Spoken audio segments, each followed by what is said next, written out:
How do you cope with the uncertainties that life brings when you're working from home or freelancing? Welcome back to my YouTube channel. My name is Blessing, and this is the Creative Beam where we talk about everything in between for working from home, freelancing, and work-life balance for women. But as I always say, if you're a guy, no discrimination, you are always welcome.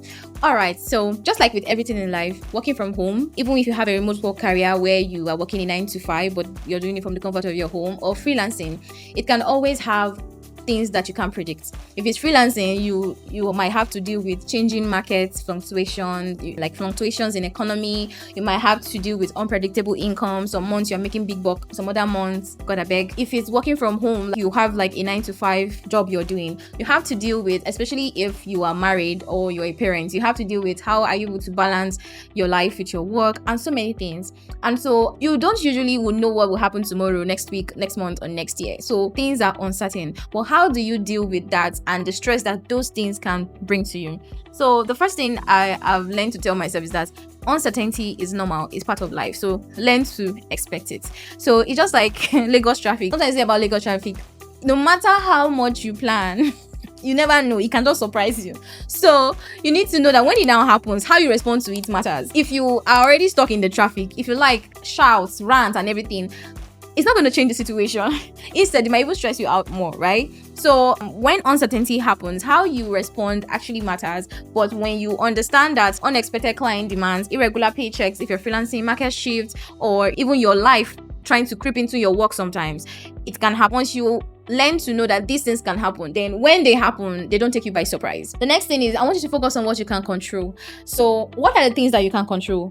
You can control the work you do. You can control how prepared you are for situations.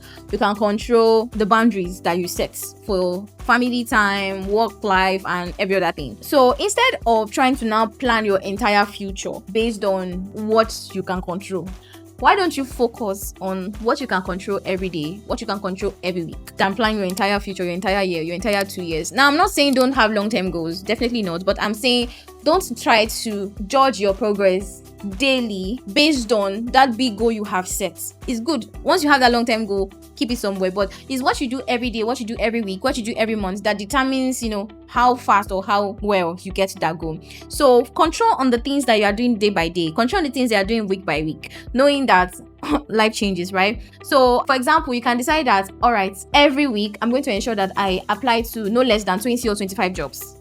If you're still looking for a job, or 20 or 25 freelance gigs, I'm going to ensure that I keep a small savings, emergency savings, so that anything that happens, maybe a particular client that I'm working for suddenly says that, they're having changing priorities, they will need to cut down on freelancers or whatever, or cut down on their employees. Because I have like a small savings account, it doesn't put so much stress on me where I'm like, oh my God, how will I survive for the next month or before I get another job? It could be that you just have boundaries for family time in such a way that your whole life is not just spent working and then you're not spending time for the people that matter in your life. So you can see, I've given you examples of different things that you can control. Focus on those things, and then any big tasks that you have, break them down into small bits, manageable tasks, and in that way you reduce overwhelm. Now, build flexibility into your schedule.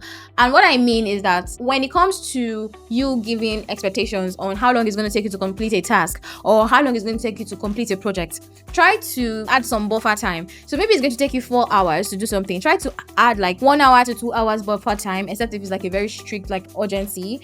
So try to add in like 1 hour to 2 hours buffer time, so that if something happens within that 4-hour time frame that you set, you still have like 1 hour, 2 hours to meet up. And if nothing happens, great. Now it looks like you actually delivered faster. And it's something that I do. Maybe something's going to take me 2 days.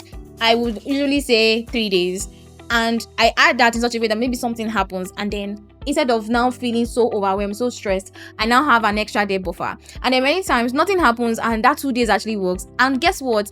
I have over-delivered to the client, and I have added to my work-life experience and the kind of experience the client is like, oh, this girl actually does great work. So try to not be so strict and lock yourself in a box. Try to make flexibility a part of your life so that you're not always giving yourself room to be choked up. Finally, break down your what ifs. And this is very important, whereby we always ask ourselves, what if I don't land a job this month? What if I don't land a job in the next 3 months? What if I don't land a job this year? What if I don't get my income to increase? What if I don't finally get into freelancing or remote work, or even like a remote work because I'm still working a 9 to 5? And so when we keep asking ourselves these questions, we get to a point whereby we can push ourselves into worry, and we build up this fear that it looks like we can't get out of it. So here is what I would advise. First of all is that try to plan something. So let's say your worry is that, what if I don't land a client this week or this month? What you should do is focus on something. What can get you closer to landing our clients? Okay, I need to ensure that I tweak my LinkedIn profile, tweak my resume. I need to ensure that, I follow up with that client, or I want to move from traditional 9 to 5 with working from home. I need to ensure that I have savings. I save so that even if in the next 6 months after I leave my 9 to 5, I don't yet have a remote work career and I really need to need a traditional 9 to 5, then I won't be so pressed down when I just leave with no plan and I'm now so pressed. So always have like a mini plan B. Have a mini plan B for anything that you are doing as well. And that can help you to calm that anxiety that's want to be singing behind your back, as people say. All right, so I hope this helps. I'll see you in the next video. Bye.